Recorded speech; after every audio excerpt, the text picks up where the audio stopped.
We made it. We made it. The Vancouver Canucks are finally playing their first regular season game. It's going to be against those Calgary Flames.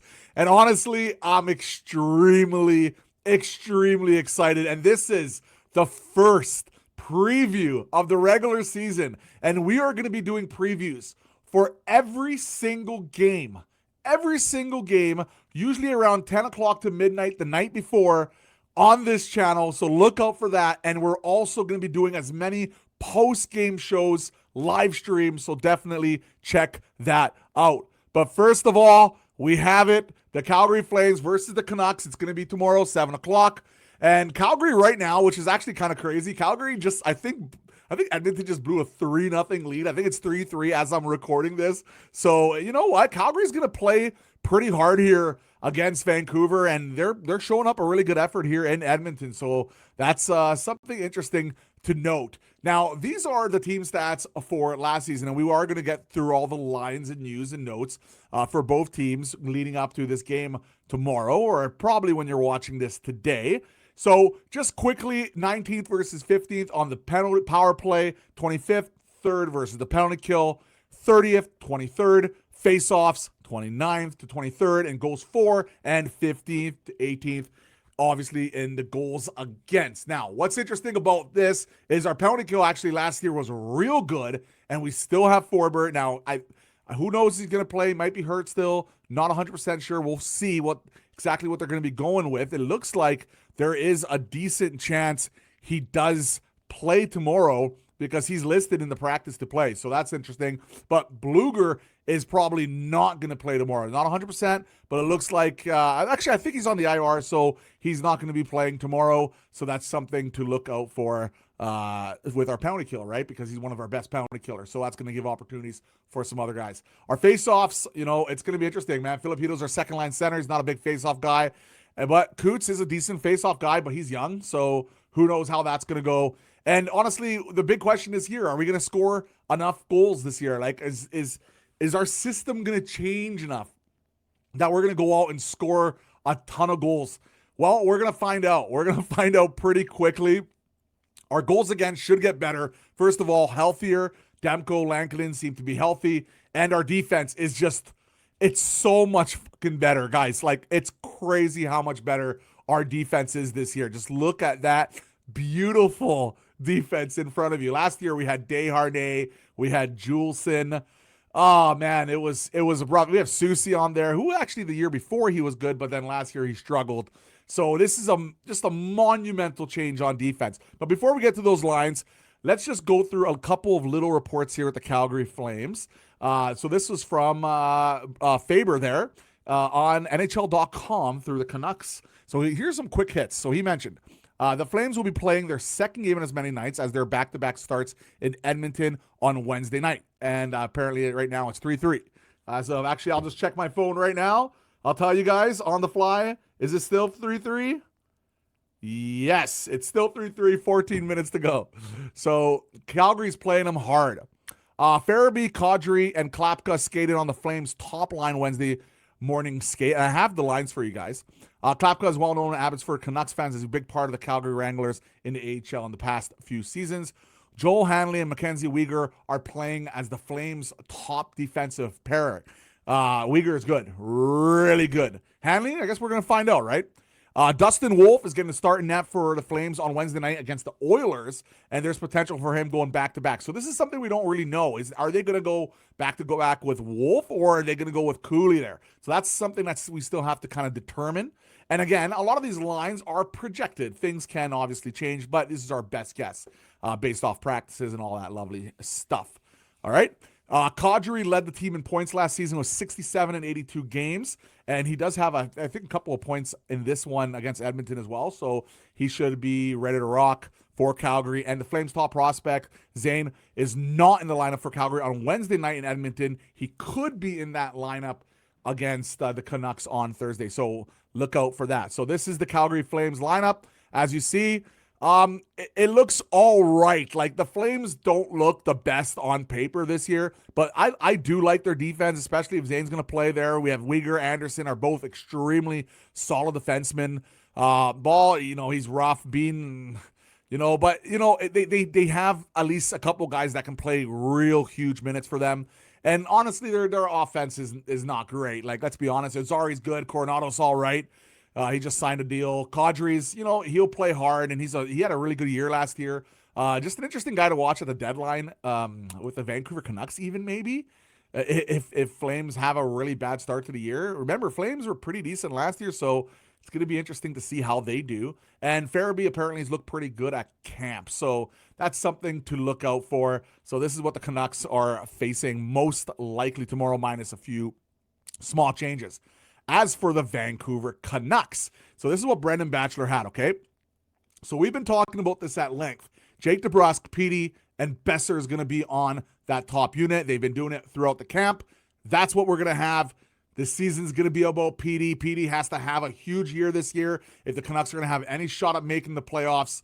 Big bounce back year for Petey, and it looks like they're starting them with DeBrusk and Besser, which we're going to see how long this lasts, because the lines are a little bit different than what I thought they were going to be at the beginning of preseason. I thought Kane was going to be on that top line.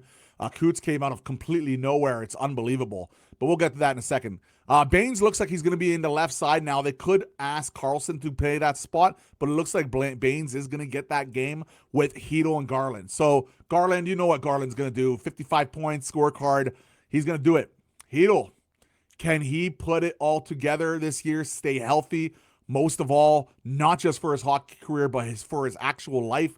I want him to be healthy and have a great full season for us. It's going to be really important. Great transitional player. Moving on, middle of center of the ice, very speedy. We'll see how he does this year. And Baines gets that opportunity. He gets one of the first opportunities.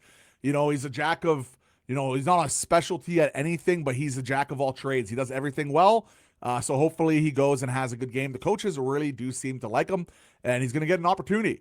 Kane, Coots, and Lekkerimaki together. Kane, the veteran guy, playing with Coots, who's been just an outstanding at camp. For people who are Flames fans that don't realize how good he's been unreal. Not just with the scoring, but defensively, he's been so good for us. The back checking, look out for him. I wouldn't be surprised if he has a big first game with that adrenaline running. The family's all going to be there most likely. It's going to be great.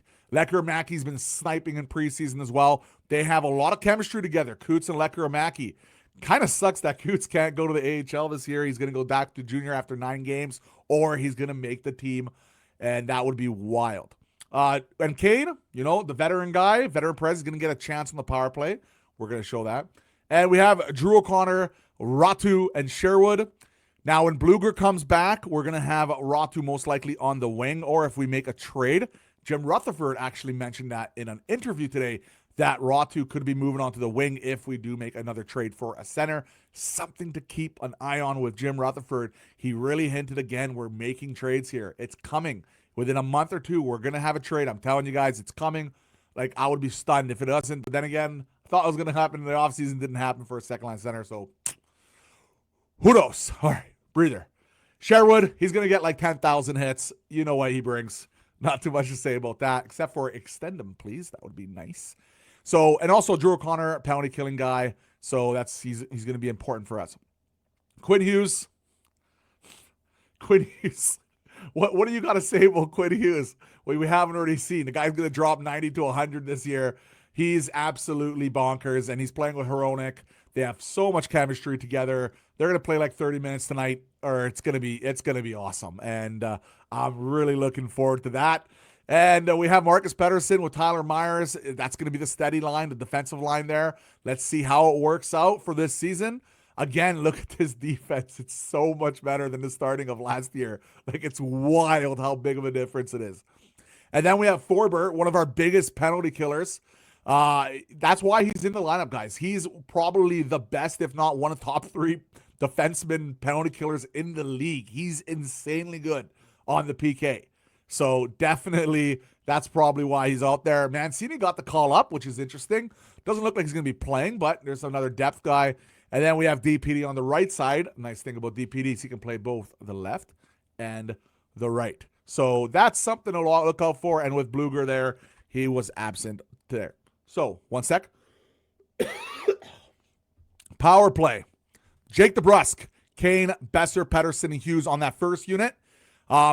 We kind of saw who was playing the bumpers and all that. Originally, it was Kane, and then they moved around. But it looks like it's going to be either Kane or Besser. They switched it up a couple of games, so we're not exactly sure how they're going to set this all up. I just want to see more puck transition. I want them to move the puck around more. It looked really good in the preseason. There's definitely more creativity and movement there. I do wonder if that's systems or just PD being, more confident this year. He just looks better, right? And Quinn Hughes is going to do what Quinn Hughes does.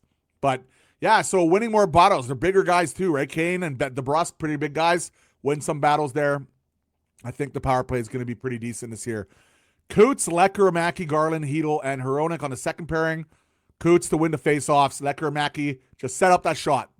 That's the only thing that matters for that power play. Set up that shot. Hronek has a hell of a shot too. Garland's, he'll be out front of the net looking for those rebounds. So that's going to be interesting. Now, will Lecker or Mackey be on that top unit by the end of the game? Probably not, but he might be there by 5 or 10 games. So look out for that if Lecker or Mackey has a hot start. And so also ready to mention here. So I have it right here. So some players to watch. Again, CALGARY, he had the 67 points last year. Quinn Hughes only had 76 due to injury, mostly. And CALGARY, again, with the 35 goals last year. He really had a good year. And Uyghur had the 39 assists there. I just love how Quinn Hughes, even on an off year because of the injuries, he's still putting up ridiculous numbers. So again, guys, that is your Vancouver Canucks regular season preview. I hope you guys are excited for the game. I'm ecstatic. Go in the comment sections. Tell me how happy you guys. What do you guys think about the game? And also, guys, see you guys in the post-game stream after the game. And remember, we're going to be doing these previews for every single Vancouver Canucks game. Welcome to the community, guys. Go Canucks, go.